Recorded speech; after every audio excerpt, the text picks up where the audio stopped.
I'm going to try to make this short. I'm adding this today because I have been posting over the years social media because the law doesn't work for me. Many videos on YouTube and on Facebook. The media has covered all this up along with NAACP, who are supposed to be the champion of civil rights. Now, I've put it on others, so I'm just going to add this today. The shooting in Charleston, North Charleston, South Carolina, was done, it was mind control, and it was used on both the policeman and the black man who's dead, Walter Scott. These murders I've told about for a long, long time, and I'm just going to add this. It involves timeline. I just don't pick them up. There are a lot of murders that happen that aren't using mind control, but mind control is invisible and hard to prove.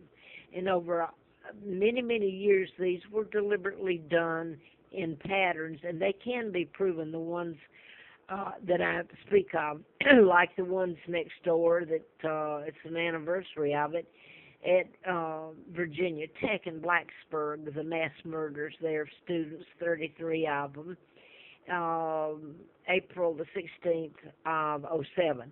Larry FLYNT himself was shot, and his attorney killed in Lawrenceville, Georgia. And this is where he sent me out, or I went out there and he helped me in some campaigns. He even said that I knew who was responsible for his shooting and the death of his attorney. Larry McDonald, he mentions, I had done a medical malpractice book, and it involved Larry McDonald. He's a doctor congressman. So now, a few years later, fast forward, he's supposed to have been killed in the KAL jet passenger plane that went down from Juneau, Alaska to Seoul, South Korea, August the 31st of '83. So mind control can be used on pilots or anyone. So the cover-up, but there's more to why they covered it up. But I wanted to go back to this one. When I started knowing, I just didn't know at the time the mechanism used was mind control. When I did the book 76 to 80, April Fool Day, I had antifreeze put in me and should have died.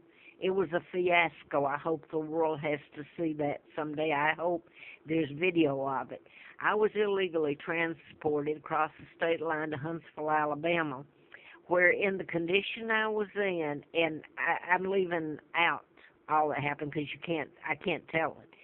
I ended up passing a background check by Sheriff Patterson, and I worked for the Madison County and Huntsville District Attorney Fred Simpson. That's when, November of '80, that John Lennon was shot by Mark David Chapman. I'm including the Bedford. Jens was a diplomat, German diplomat's son, and Elizabeth Haysom, she's a citizen of Canada. Her father, I believe, well, I know he was British.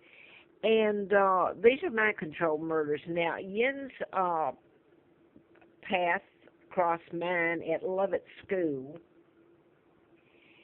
in Atlanta, and this is while just prior to going out to Flint's, and I worked for a temp agency that sent me out to Lovett School, and it was Chad and Jens that I was supposed to, after they got off a plane, it's been a long time, but anyway, that's where our paths crossed.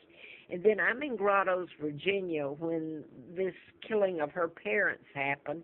These are decent human beings that are in prison. He's in Buckingham State Prison in Dillwyn, Virginia, and she used to be in Goochland.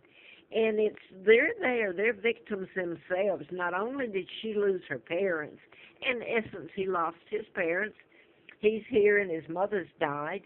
It was a gruesome murder. They're victims themselves of mind control. And to put them away and make them pay for a crime they didn't commit, and that's what's happened in this.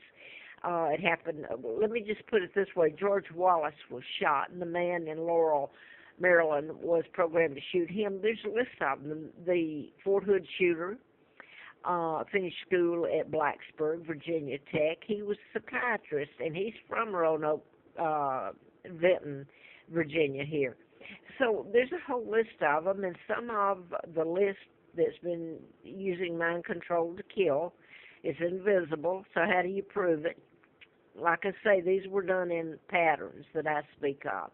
And I hope I didn't leave this out. Let me go back, and I've done so many of these. But this one I did again today because of the Bedford. The policeman I heard this morning, I believe, grew up in Bedford, Pennsylvania. I'm not sure. But it's a lot more than that. The Tucson, Arizona murders, the shooting of Gabby Gifford, she's married to twin astronauts, Mark Kelly and Scott's his twin, Scott Kelly. So ask yourself why this mass murders have happened, too. I mean, I can't believe that I have gone to the media, and this involves a lot more than this. I found out about my kidnapping in '83, and there's a lot more to it why the media has covered it up, and I can't even get an attorney, and I have literally been through hell. I don't know where my kids are, my sons, Mark and Scott, and this is, I'm just going to put this because I was telling about this, and Wayne Williams he's in prison in Georgia, was supposed to have killed the black children. Well, there's a book called The List by Chet Betlinger. He's a former FBI that everybody should try to get and read. But anyway, I've told it, and I have really been treated like the scum of the earth. I mean, the hell me and my kids have gone through.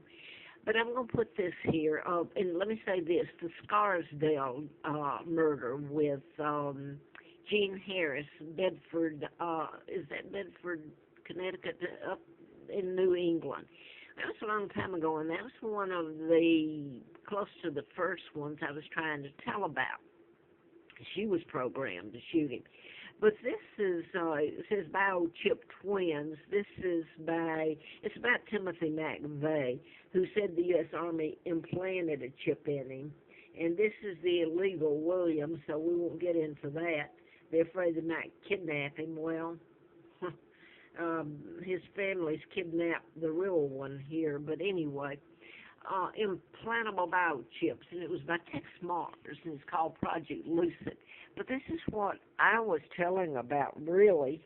But his book came out, I forgot, in '96. But this is Timothy McVeigh. He was put to death.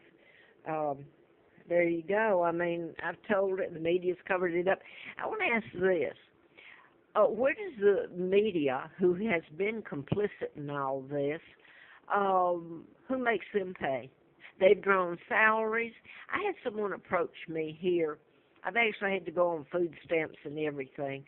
I don't get any money, barely any, to live on.